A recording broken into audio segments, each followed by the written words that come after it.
मैंने यही सवाल किया था जनाब उनसे कि मियाँ साहब ने वो क्वाइट जस्टिफिएबली वो पाकिस्तान हुकूमत की पॉलिसियों से नाखुश हैं, लेकिन बहरहाल मुस्लिम लीग नून की गवर्नमेंट अपनी तो नहीं है, एक कोलिशन गवर्नमेंट है। इससे पहले भी 16 महीने कोलिशन उन्हीं की गवर्नमेंट थी और फिर उससे पहले 2018 से पहले। तो फिर ये क्यों वो खुश नहीं है? क्या वो आज अदम एतमाद कर रहे हैं साकडार, या अपनी जो माशी पॉलिसियाँ थी जो उनका कंट्रीब्यूशन है सो टू से? आप क्या कहेंगी मोहतरमा सायरा बानो साहिबा? अस्सलाम वालेकुम। जो अदम एतमाद का इजहार है वो पॉलिसीज पर नहीं है, वो 2/3 अक्सरियत ना मिलने पर है, एक स्ट्रॉन्ग गवर्नमेंट ना मिलने पर है। बाकी आपने कहा कि ये अभी जो आप राना एहसान साहब भी जो बात कर रहे थे, और जो एक कहते हैं ना कि महंगाई का जो एक अभी एक आने वाला है एक दौर, कि ये जो अभी हम तो खुश हो रहे हैं, पहली कौम है जो कर्जा मिलने पे खुश होती है और हम लोग बगले बजाते हैं। पिछले जितने भी देखे जब जब IMF का प्रोग्राम हुआ, अभी इन्होंने टैक्स बढ़ाने की बात की, यानी कि जो ब्रेन ड्रेन है वो यहाँ से होता रहे।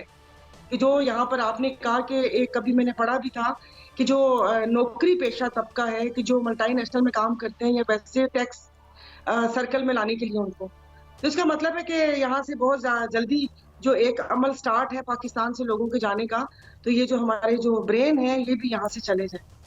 भले ठीक है, जो 76 साल हुकूमत में आप उसमें आधा दौर आमरीत का लगा लें, और 35 साल से यही दो गवर्नमेंट हुकूमत कर रही है। हम तो बचपन से यही सुनते आ रहे हैं और अब तो बाल सफेद हो चुके हैं। तो रिफॉर्म्स क्यों नहीं लेकर आए? वो रिफॉर्म्स 2/3 अक्सरियत भी आपके पास थी। अभी जिस वक्त जब आपने अपनी कोई बिल या कोई चीज पास करवानी होती है, उसमें सारा कुछ हो जाता है। तो ये रिफॉर्म्स क्यों नहीं आई, आप मुझे बताएं। IPPs का आवाम के सर पे ऊपर उसका बोझ क्यों है? IPPs देखिए, आपने या मैंने तो रिक्वेस्ट नहीं की थी कि आप महंगे बिजली के कारखाने लगाएं और आप अपने डॉलर्स में उसकी पेमेंट करें और उसके बाद उसका रेट भी तयन ना करें, लेकिन वो आवाम देगी। और बाकी हल बहुत आसान है, इसमें कमेटी बनाने की जरूरत नहीं है। जितनी लाखों की पेंशन है सबको कट करें, जो फ्यूल मिलता है उसको कट करें, जो ब्यूरोक्रेसी को मोनेटाइजेशन के पैसे मिलते उसको कट करें, सरकारी गाड़ियां वो खत्म करें। और जिस तरीके से वहां पर मोहसिन नकवी साहब ने ब्यूरोक्रेसी को 22 अरब की गाड़ियां दी, इस किस्म की ये चीजें कम करें तो बहुत ज्यादा रिलीफ मिल जाएगा। और ये जो सब्सिडी है वो डायरेक्ट आवाम को दे, वो कोई आटे या 3,500 रुपए के राशन या बेनजीर इनकम सपोर्ट कार्ड की सूरत में नहीं, उनको रोजगार मुहैया करें। आज PIA इस हालों में क्यों है कि आपने बहुत ज्यादा उसको ओवरबर्डन कर दिया। पीपल्स पार्टी की बात कर रही हूँ कि जो अपनी पॉलिसीज को अवाम दोस्त और लेबर दोस्त पॉलिसी कहती है, ये नहीं होता। आप भी अपने घर में कोई 3 बावर्ची नहीं रख सकते जहां पर एक जरूरत हो। तो मुल्क के खजाने को और मुल्क के इदारों को इसी तरीके तबाह किया गया। बाकी अब ये कि कोई नाराज है कोई नाराज नहीं है, ये सीरियसली सोचना पड़ेगा। और ये जितनी भी हुक्मरानों की अय्याशियां मैं कहूंगी, और जितने उनको पर्क्स मिलते हैं, और जो लाखों में 10-10 लाख जो क्या कहते हैं उसको पेंशन हैं, उसके ऊपर अगर आप कट लगा दें तो मेहरबानी होगी, वो फिर एक गरीब बंदे को भी रिलीफ मिल जाएगा। बाकी इसके अलावा आप जितना मर्जी सर फोड़ते रहें कि वो इस पॉलिसी से नाराज हैं, इसका क्या होगा, इसका क्या नहीं होगा, इससे कुछ भी नहीं होगा। कुछ नहीं होगा, कदम उठाना पड़ेगा, सीरियस। अच्छा नहीं, जो आपने बात की थी मैं इसी में ऐड करना चाह रही थी, लेकिन आपने वो हवाला देकर आपने IPPs का और ये जो पूरा कैपेसिटी पेमेंट का बता दिया कि देखिए, अब आपने कहा ना पूरी दुनिया में ऐसा होता है, तो पूरी दुनिया में जो 65% बिजली है वो घरेलू इस्तेमाल के लिए नहीं है। यहाँ पर तो लाइन लॉसेज और चोरी चकारी ही नहीं खत्म होती। और सबसे बड़ी बात कि आप ये भी सर्च कर लीजिएगा कि मुशर्रफ दौर में जो एक जर्मन इलेक्ट्रिकल इंजीनियर आए थे जो KE के सरबराह बने थे, आफ्टर 6 मंथ वो खुदा हाफिज कह के चले गए कि मैं 90% अमीरों की बिजली चोरी का मलबा गरीबों पर नहीं डाल सकता। कि यहाँ पर आप देख लीजिए, और किस तरीके से जो मुल्की वसाइल हैं अगर आप इस्तेमाल करते हैं तो अपनी आने वाली नस्लों के लिए छोड़ना है। यानी कि सपोज अगर आप 100 दरख्त ईंधन के तौर पर इस्तेमाल करते हैं तो आपको 500 लगाने होंगे ताकि आपकी आने वाली नस्लें उससे इस्तेफादा हासिल कर सकें। लेकिन यहाँ पर आप मुझे बताएं, बड़े बड़े कारखाने आप खाद का देख लें कि उनको आपने CNG पे LNG पे किया हुआ है कि जो मुल्क की गैस वो आती है और उसके बाद भी हमें खाद नापैद और इतने पैसों में मिलती है। तो ये पूरा बैठ के बजाय के इल्जाम लगाने के उसने ये किया उसने ये किया, जिसने दाग बेल वाली वो तो कसूरवार है कि जो पीपल्स पार्टी और आपने IPPs के ये जो सब मुआहदे किए और कारखाने लगाए। अब आगे क्या करना है? ये आप लोगों की बड़े इदारों की चोरी मैं पावर कमेटी की मेंबर थी, मैं पूछती रह गई कि मुझे अदालतों के, मुझे थानों के और मुझे बड़े बड़े जो भी इदारे हैं उनके बिल मुहैया किए जाएं और मुझे पता चले कि ये कितना बिल पे करते हैं। और फिर जब पता चला तो चिराग तले अंधेरा घटा टोप, अंधेरा काली घटाएं थी। ठीक हो गया, ठीक तो हो उसका गया। बिल गरीबों को डालना ये कहीं का इंसाफ नहीं है। रियासत माँ मतलब होती है, सौतेली माँ को चले।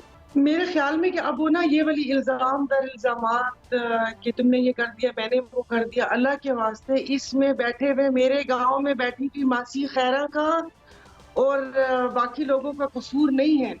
जो गांव में बेचारे बैठे हुए, जो गरीब पीस रहे हैं, जो रिक्शे वाले, ड्राइवर वाला, उनका कसूर नहीं है। ये अपनी इक़्तिदार की लड़ाइयाँ अपने पे इल्जाम दर इल्जामात वाले, ये अब प्लीज खुदा के वास्ते कोई तो आए इसको रोके और जो सीरियस होके अवाम का सोचे। सिर्फ ये जिताने पे ना करे कि तुमने ये किया तो देखो मैं ये, बस छोड़ देंगे सब कुछ। बहुत शुक्रिया सायरा बानो साहिबा, जनाब राना एहसान अफजल साहब, जनाब शौकत बसरा साहब।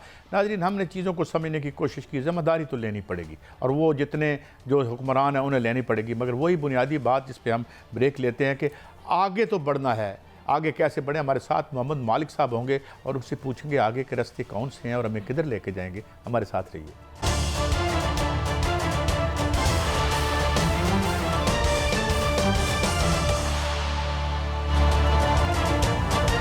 Welcome back. नाज़रीन, हमें मोहम्मद मालिक साहब किसी तारुफ के मोहताज नहीं है, एनालिस्ट, एंकर और गहरी निगाह रखते हैं। बहुत शुक्रिया मोहम्मद मालिक साहब।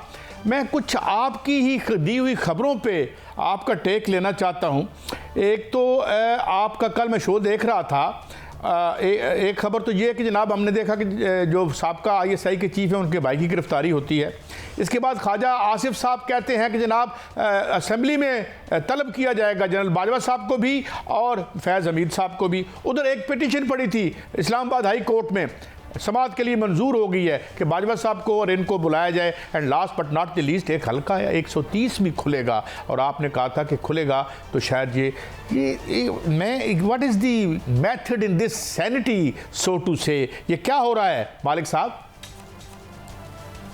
देखिए, जहाँ तक तो फैज़ हमीद साहब के भाई का ताल्लुक है, वो आपको पता है कि वो इतने ताकतवर आदमी थे कि उस ज़माने में तो कोई कमिश्नर भी उनको हाथ नहीं लगा सकता था।